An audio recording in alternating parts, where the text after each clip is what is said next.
రే friend వాళ్ళ బాబాయ్కి accident అయిందిరా, మెడికవర్లో జాయిన్ చేసాం. అర్జెంటుగా బ్లడ్ కావాలరా, నువ్వేమైనా ఇస్తావా? ఏంటి బ్లడ్డా?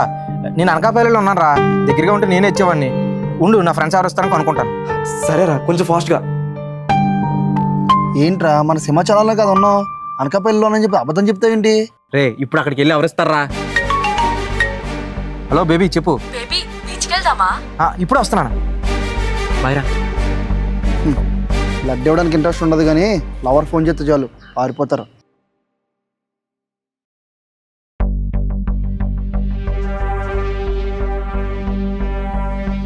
ఎలా ఉందిరా ఇప్పుడు? అని నీకు ఎన్నిసార్లు చెప్పాను రా, డ్రైవింగ్ చేసేటప్పుడు ఫోన్ మాట్లాడొద్దని. ఇప్పుడు చూడు.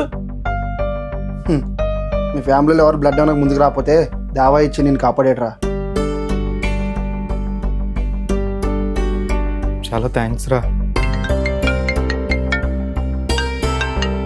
చెప్పు పిన్ని. అవునా, సరే పిన్ని. రే మా తమ్ముడికి ప్లేట్లెట్స్ పడిపోయాయంట్రా, అర్జెంటుగా బ్లడ్ కావాలి. నేను ఇస్తాను రా. నీకు ఇంకా హెల్త్ సెట్ కాలేదురా, నువ్వెలా ఇస్తావు? వీడికి ఇలా జరిగినప్పుడు సమయానికి నేను అందుబాటులో లేను బ్రో. ఆ బ్లడ్ ఏదో నేను ఇస్తాను, పదండి. Thank you bro. రే ఎవరికి ఎప్పుడు రక్తం అవసరం అవుతుందో ఎవరికీ తెలియదు.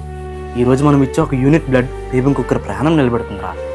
రక్తదానం అంటే కేవలం దానం మాత్రమే కాదు, మరొకరి జీవితానికి కొత్త నాంది.